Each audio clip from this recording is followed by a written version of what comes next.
Okay, so here's a couple other things that you can keep in mind when you conduct these searches on our library databases. Um, in one of the previous videos, I noted that your search here is really only covering a short span of years from 1982 to 2014.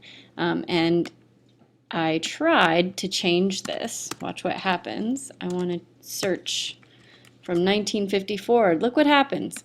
It switches back to 1982, which tells us that this education full text is really only cataloging things that were published after 1982.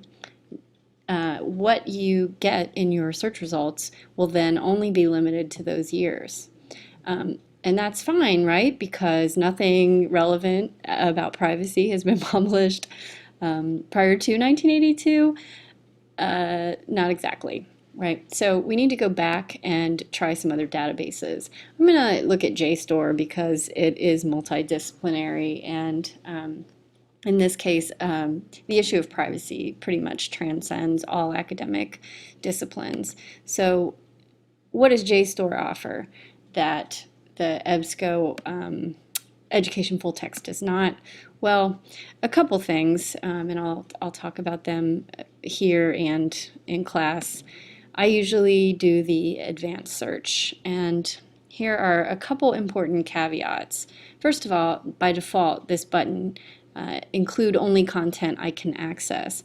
Uncheck that. That is quite pesky. As you saw in the last video, interlibrary loan is extremely easy. And so anything you find on JSTOR that you cannot access is still useful to you. Just because you can't get it online doesn't mean, or at least online immediately doesn't mean that it's not worth knowing, right? That's essentially blinding yourself to information that exists. So uncheck that box. Then we're going to limit what we find. We want articles and books. We don't want the rest of these things. Now, I'm going to do the same kind of search that I did before with privacy, and I'm going to give a date range. So here's something that is pretty interesting in this respect. JSTOR searches holdings that go way, way back.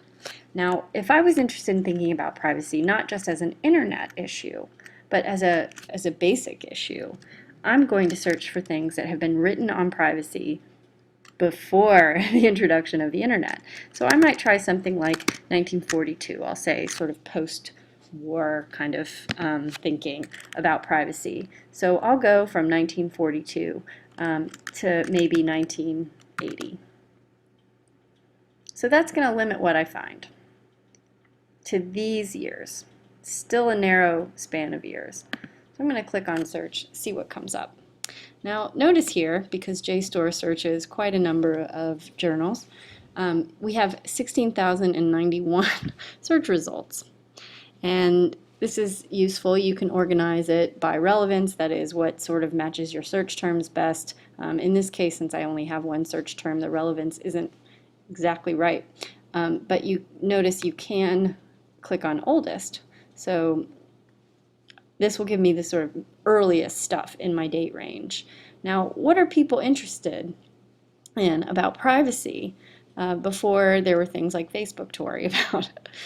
So you can kind of scroll through and see what kinds of things people were writing about privacy.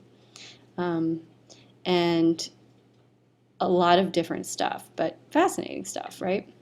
Another thing that you might do here in a search is add online policy, maybe expand the date range here. We'll still say 1942 at the bottom, and we'll go to 2014. And notice here there's all kinds of disciplines and the number of titles of journals that it's going to be searching through. Those are journal titles, not article titles, right? So there are 406 journals that cover ecology and evolutionary biology, and it will search all the articles in every single issue of a certain date range. All right, clicking on search again. And again, I'm going to sort by the oldest.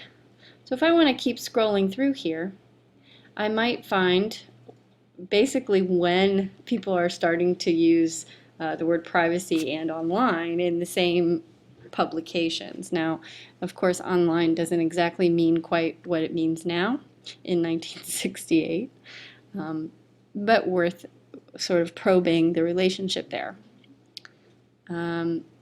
University of Oregon Computers and the Law. Notice this date, 1974. That's the year I was born. So this gives you a sense that the issues of privacy and electronic computing have been important for a very long time, much longer than maybe we're encouraged to think by our current moment, which seems sort of, like big changes are afoot because of these social media things that are available now that weren't before.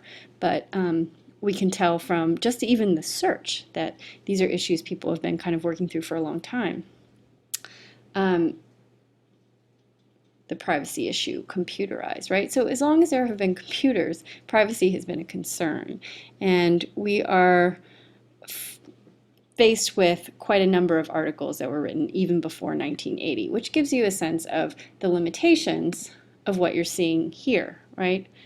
There's a lot of stuff that might be of interest even before 1980.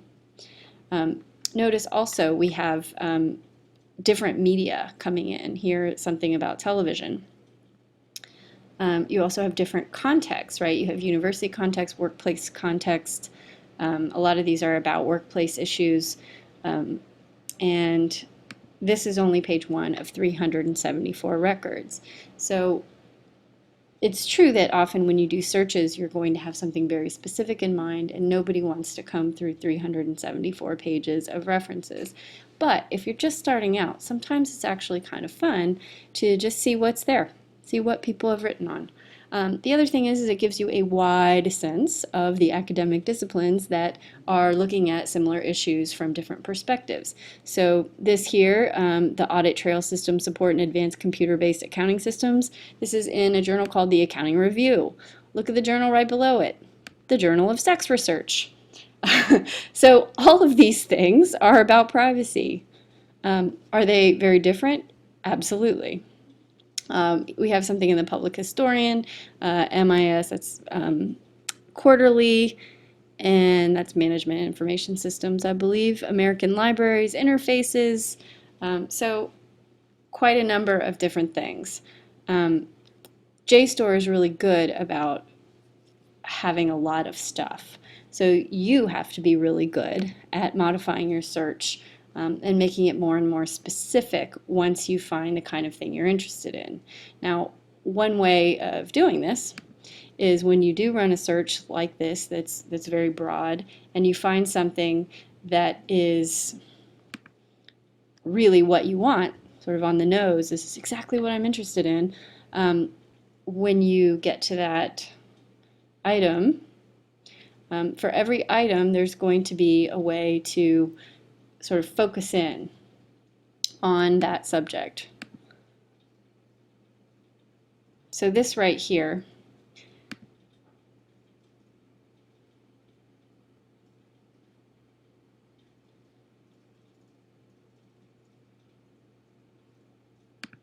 has a list of references. These are all the references that this particular author cites. Now, once you read her article, you may not need to read all these articles. However, you may find that there's quite a bit of stuff in the bibliography that now you can look for.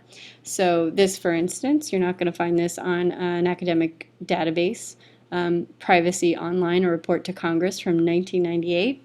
But there is a web URL. Now this may not actually still be an active link, but you can try it out, see if it's there. So for everything you find, there's always more references. The other thing that's kind of interesting is that JSTOR tracks items within its databases that cite this. So who is reading Mary Coleman's essay and then citing it in their own published work?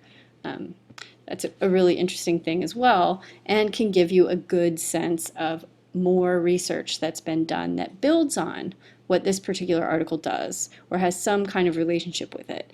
And here again, because JSTOR tracks citations within its own database, that means you're going to have access to this stuff too. Again, either through the specific download in text availability or through interlibrary services.